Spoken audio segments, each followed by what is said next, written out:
Merci d'abord de m'accueillir. Cabourg est une station balnéaire de la côte fleurie en Normandie, située à côté de Deauville et qui est née à la belle époque, avec une particularité d'une architecture en éventail, en amphithéâtre romain, qui font que toutes les rues mènent à la mer et au casino. Notre difficulté majeure, c'est gestion en accordéon des flux touristiques et des flux de la ville, puisqu'on passe de 3 600 habitants l'hiver à 15 000 tous les week-ends, à 50 000 toutes les vacances et à 100 000 l'été.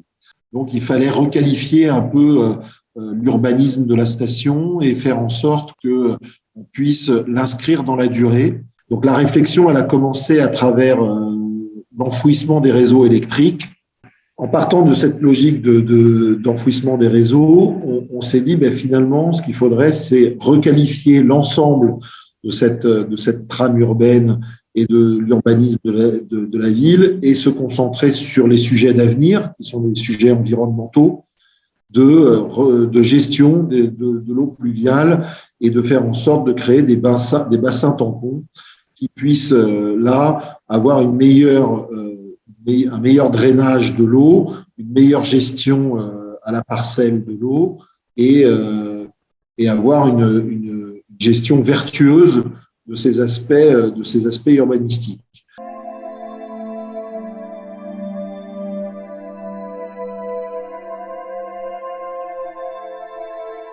La volonté, c'était de réinscrire Cabourg dans sa temporalité et dans ce qu'ont voulu en faire les bâtisseurs et de la ville. C'est-à-dire que finalement, la voiture est un anachronisme dans l'histoire de Cabourg. La station est née grâce au train, mais à l'époque, c'était essentiellement les chevaux qui étaient dans la ville et les voitures étaient partie congrue. Petit à petit, dans les années 70, la voiture a pris le pouvoir. Donc, on a récupéré les endroits qui étaient les nôtres, qui étaient ceux qu'on avait abandonnés à la voiture pour les redonner à la nature.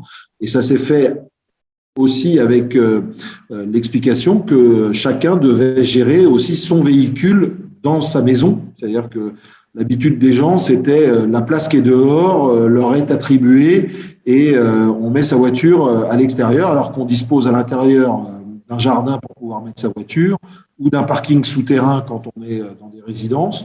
Donc, on a expliqué que maintenant, chacun devait récupérer sa place et que la place extérieure, c'était la nature qui devait reprendre ses droits.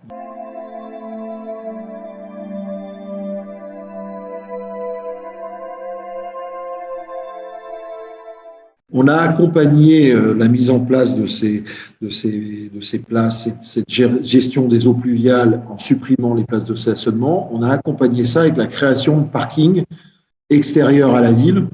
On a mutualisé avec des infrastructures existantes. Par exemple, on a un hippodrome qui a 15 réunions par an et qui a 4000 places de parking. Donc, en dehors des 15 jours où il accueille des événements hippiques, le reste du temps, ces places de stationnement, elles étaient libres et elles étaient vides. Donc, on a travaillé les parkings extérieurs et les emplacements extérieurs. Et maintenant, petit à petit, on est en train d'accompagner cette offre-là, de l'enrichir avec des bornes à vélo qui sont mises à disposition, des bornes à vélo, notre train touristique qui part de ces parkings-là, alors qu'avant, il partait d'ailleurs, ce qui permet aux gens de monter dans le train. Et on a ajouté des stops à ce train électrique près d'autres infrastructures, par exemple le supermarché, qui n'était pas au départ un arrêt du petit train, parce que ça n'avait pas beaucoup d'intérêt, mais maintenant, les gens peuvent passer par le supermarché, faire leurs courses, récupérer le petit train, et puis aller à la plage par la suite, en passant par le centre-ville. Donc, on a essayé de faire un maillage qui nous est rendu facile par le génie du lieu, c'est-à-dire que le lieu de Cabourg, toutes les rues menant à la mer et au casino, et toutes les rues étant en arc de cercle, il y a un génie du lieu qui nous a facilité ce travail-là.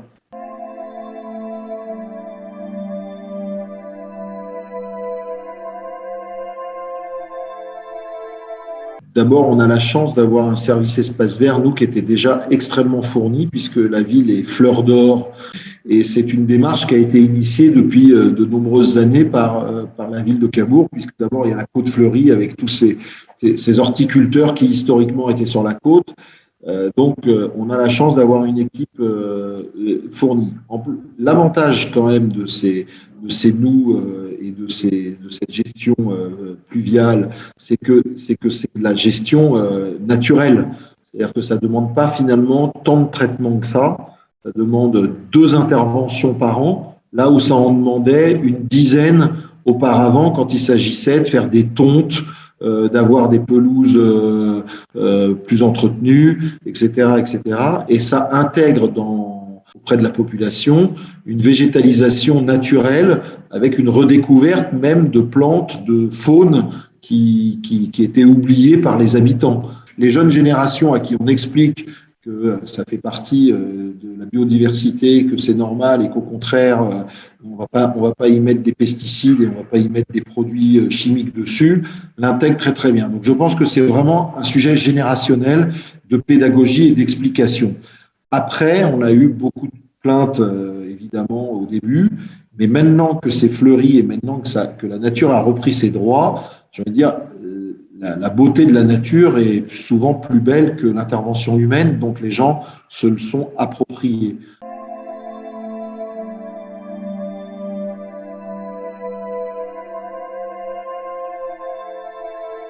Je crois que quand on éduque les gens au beau, ils sont beaucoup plus attentifs et plus soigneux à leur environnement que si on laisse abandonner. Et je crois que si on a éduqué les gens au beau, ils vont le réclamer, y compris dans des quartiers qui ne pensaient pas avoir. Et donc, je crois que ce goût du beau-là, il participe à un engagement qui dépasse, encore une fois, celui du mandat. Et ensuite, moi, je l'ai inscrit dans un plan pluriannuel d'investissement. Alors, évidemment, chaque élu peut revenir dessus et les mandatures prochaines pourront très bien revoir ce PPI. Mais le fait que ce soit accepté par la population, intégré par les services de la mairie, fait que l'ensemble des élus aujourd'hui sont convaincus de cette nécessité-là. Donc je n'entends pas de voix qui viendraient s'opposer à la continuité de cette politique qui est menée, parce que on a fait vraiment un travail pédagogique très important, à la fois de convaincre les habitants, d'intégrer les services, et puis maintenant, le résultat étant ce qu'il est, les gens comprennent, et d'ailleurs, on ne pose plus la question de quand est-ce que ma rue sera faite, etc. On a fait un travail avec un calendrier où tous les habitants savent quand est-ce que leur rue va être refaite dans le PPI. On a fait un plan de Cabourg, on leur dit voilà, ce programme-là, c'est telle année, telle année, telle année, et c'est un programme. On a, si j'ose dire, entre guillemets, inventé ce PPI à l'échelle de l'Interco, que l'agence de l'eau a repris pour les autres communes de l'Interco en disant, nous, maintenant, on veut que vous fassiez comme Cabourg, vous nous faites un PPI d'investissement de vos réseaux, comme ça, on vous accompagne là-dessus, sinon on ne le fait pas. Je crois qu'il ne faut jamais avoir peur de l'audace d'un nouveau projet de trame urbaine ou d'écriture environnementale, parce que c'est une exigence de plus en plus acceptée et adoptée par les nouvelles générations, et donc il ne faut pas avoir peur les gens vont râler parce qu'on supprime.